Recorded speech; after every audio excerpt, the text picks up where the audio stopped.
Bismillahirrahmanirrahim. Ada pertanyaan tentang dok, apa penyebab kaki bengkak?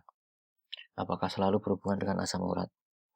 Maka pada video kali ini akan kita kumpas tuntas beberapa hal penyebab kaki bengkak yang sering ditemui di masyarakat. Jadi yang sering ditemui di masyarakat ini sebagai gambaran awal, gambaran kaki bengkak bisa mengenai wanita, perempuan, usia tua, usia muda bisa mengalami kaki bengkak. Tetapi jangan langsung kita duga itu sebagai suatu penyakit asam urat, karena kita tahu video-video sebelumnya bahwa penyakit asam urat disertai biasanya dengan nyeri, merah, kemudian dan di sendi-sendi. Dan kalau pembengkakan kaki kan bisa kaki seluruhnya. Yang pertama adalah cedera. Kita harus tahu bahwa pembengkakan pada kaki bisa terjadi karena cedera pada kaki atau pergelangan kaki. Misal salah langkah, kemudian ligamen yang menghubungkan tulang dengan tulang akan merenggang sehingga bisa menyebabkan kaki bengkak. Ini contoh gambaran kasus pembengkakan kaki karena trauma. Yang nomor satu karena cedera, ini banyak ya. Habis main bola ataupun juga karena kecelakaan bermotor ataupun karena kena meja dan lain-lain, maka bisa terjadi pembengkakan. Dan dia pembengkakannya, ingat, sesuai dengan lokasi benturan. Pembengkakannya bisa sesuai dengan lokasi benturan. Misal contohnya pada gambar ini bengkaknya di kaki, jadi di bawah, jadi di depan dari mata kaki. Jadi ini bisa mungkin nendang sesuatu atau kejatuhan sesuatu bisa menyebabkan cedera. Ini juga masuk menjadi penyebab pembengkakan kaki. Yang nomor 2 adalah limfaedema. Jadi limfaedema adalah gangguan pada pembuluh getah bening pada peredaran kaki. Jadi kakinya nanti cairan yang menumpuk pada kaki. Karena kita tahu, contohnya gambarnya adalah bahwa di tubuh manusia, di tubuh kita itu ada aliran pembuluh, termasuk ke dalam aliran pembuluh yang dia itu membawa cairan dari bawah naik ke atas. Ini namanya getah bening, saluran getah bening, dan nanti akan ada kelenjar getah bening. Dan ini bisa mengalami gangguan, bisa mengalami sumbatan. Jadi bedakan dengan vena ya. Nanti akan dibahas di belakang tentang vena. Tapi yang menyebabkan kasus ini adalah limfaedema. Limfaedema, jadi penyakit yang menyebabkan gangguan ini naik. Nanti contohnya pada kaki gajah, penyakit kaki gajah nanti bisa dipelajari pada video selanjutnya tentang pembengkakan pada kaki gajah. Jadi dia gangguannya di kelenjar getah bening, membawa cairan balik dari bawah ke atas. Kemudian yang ketiga, ini juga banyak juga yang berhubungan dengan kehamilan. Jadi rata-rata wanita hamil ini mengalami pembengkakan kaki karena memang pembuluh darah yang di paha, yang di pangkal paha, mendapat tekanan dari bayi. Ya, mendapat tekanan dari bayi, dari kandungan yang semakin besar. Dan itu bisa terjadi pada bulan-bulan terakhir kehamilan pada umumnya. Tetapi harus ingat ada dua hal. Kalau terjadi pembengkakan sekali pada trimester ketiga atau 3 bulan terakhir, maka kita harus hati-hati mengalami preeklamsia. Jadi kondisi tensi yang tinggi dan lain-lain ini perlu dilakukan pemeriksaan medis, sehingga disarankan pada ibu yang mengalami kehamilan untuk ANC atau antenatal care, atau periksa ke bidan ataupun ke dokter biar mengetahui perkembangan tentang tensinya. Jadi kalaupun ada pembengkakan, ini pembengkakan karena kehamilan atau penyakit lain. Kemudian perlu hati-hati juga jika pembengkakannya itu cuma satu kaki dan merah. Jadi cuma satu kaki, misal kaki kanan, kaki kiri, dan itu merah. Karena itu bisa terjadi karena gumpalan darah. Jadi ada clot namanya, atau darah yang menggumpal di kaki. Penyakitnya kalau di istilah medis namanya peripheral artery disease dan lain-lain, itu bisa. Jadi hubungannya dengan gumpalan darah. Sehingga ini perlu berhati-hati pada ibu hamil. Jadi memang rata-rata ibu hamil mengalami pembengkakan, tetapi kalau berbeda dari kebiasaan, misal trimester ketiga ataupun juga satu kaki saja merah ataupun ada nyerinya, maka harus cepat-cepat ke dokter. Kemudian yang selanjutnya ada infeksi. Ini juga banyak sekali ditemukan di kaki bengkak karena infeksi. Ini biasanya paling banyak di Indonesia karena penderita diabetes.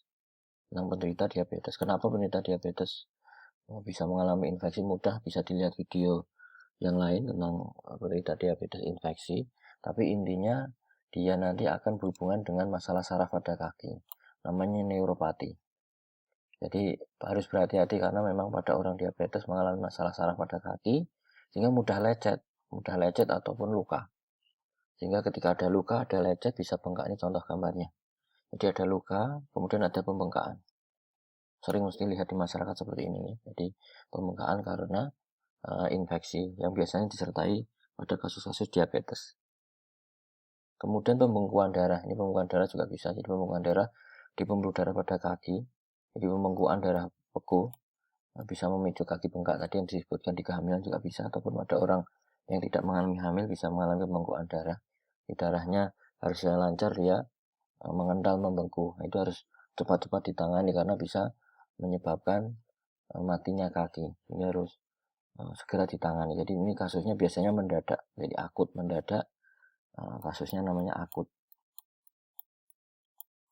Istilah akut harus tahu ya. Jadi istilah yang mendadak muncul bisa menyebabkan ini. Kemudian ada mengidap penyakit. Biasanya pada penyakit ginjal, gagal ginjal, jantung, hati, penyakit liver, ini bisa. Karena contohnya ketika ginjal terganggu, dia tidak bisa menyaring air, menyaring cairan yang dalam badan, maka cairan menumpuk di kaki, ginjal, ataupun juga jantung nih paling banyak contoh. Ada seorang dengan kaki bengkak, kemudian dilakukan pencet, harusnya balik, nggak bisa balik, namanya pitting edem. Ini salah satunya pada kasus sakit jantung, jadi kasus penyakit namanya CHF, jadi chronic heart failure, jadi gangguan sakit jantung. Ini ciri-cirinya, jadi bisa dilakukan penekanan, jadi kok baliknya lama kan, biasanya baliknya cepat, bisa karena pitting edem atau penyakit liver ataupun yang lain, bisa banyak penyakit yang berhubungan dengan pembengkakan di kaki. Kemudian ada lagi insufisiensi vena. Tadi kan ada kelenjar getah bening dan ada vena. Ini vena ini membawa darah balik. Jadi ketika darah tidak bisa bergerak naik dari kaki ke jantung, kan harusnya darah dari kaki balik ke jantung. Dan ini tidak bisa bergerak naik, maka kaki mengalami pembengkakan. Jika tidak ditangani bisa menyebabkan borok, infeksi, dan perubahan kulit. Ini contohnya. Ini yang kita kenal sebagai varises, varicose vein, varises. Ini pembuluh darahnya belok-belok. Ini pembuluh darah vena namanya. Kemudian dia akan menyebabkan pembengkakan. Ini lihat nih pembengkakan. Kemudian akan kulitnya berubah, bisa mengalami ulcer dan infeksi. Ini bahaya. Ya, jadi karena insufisiensi vena. Dan efek samping obat ini bisa juga seperti obat diabetes, obat nyeri, antidepresan, itu bisa menyebabkan pembengkakan, atau obat kontrasepsi oral, obat TENS, tekanan darah, seperti itu. Ini contohnya. Obat antidepresan, obat penurun tekanan darah, seperti klonidin ataupun beta adrenergic blocker, kemudian antiviral, acyclovir, kemudian kemoterapi, bisa juga, kemudian hormon seperti obat kontrasepsi, kemudian juga NSAID ataupun obat-obat nyeri juga bisa. Kemudian penyebab lain, ini juga banyak penyebab lain, contohnya wanita menstruasi, ini bisa mengalami pembengkakan juga. Kemudian ada orang yang berdiri lama, jadi orang yang berdiri lama ini juga bisa, karena aliran darahnya juga banyak di bawah. Mengendarai mobil stasis, jadi kaki berdiam di mobil terus, ataupun dengan perjalanan dengan pesawat dalam waktu yang lama, ini bisa juga menyebabkan pembengkakan. Jadi ini sebab-sebab yang biasa, jadi berhubungan dengan aktivitas sehari-hari. Contohnya biasanya ada juga itu penggunaan motor metik, itu bisa juga karena kakinya lebih banyak diam. Ataupun yang lain, penyakit yang berhubungan dengan aktivitas yang lain, hubungannya kaki diam di bawah dalam jangka waktu yang lama. Sehingga kalau kita simpulkan penyebab kaki pembengkakan yang paling banyak adalah trauma tadi, kemudian infeksi, dan kehamilan bisa, kemudian kondisi tertentu seperti berdiri lama, penggunaan obat-obatan, kemudian DVT, deep vein thrombosis, kemudian varicose vein, ini DVT tadi yang penjendalan darah, ataupun artritis. Nah, artritis inilah baru nanti salah satunya asam urat itu berperan di sini, bisa juga. Tetapi perlu kita pikirkan yang lain. Jadi pertanyaan, apakah penyebab kaki bengkak selalu asam urat? Tidak, harus dilakukan pemeriksaan yang lain karena bisa disebabkan karena penyebab-penyebab yang lain. untuk terapinya apa, penanganannya, nanti bisa dilihat pada video selanjutnya. Terima kasih.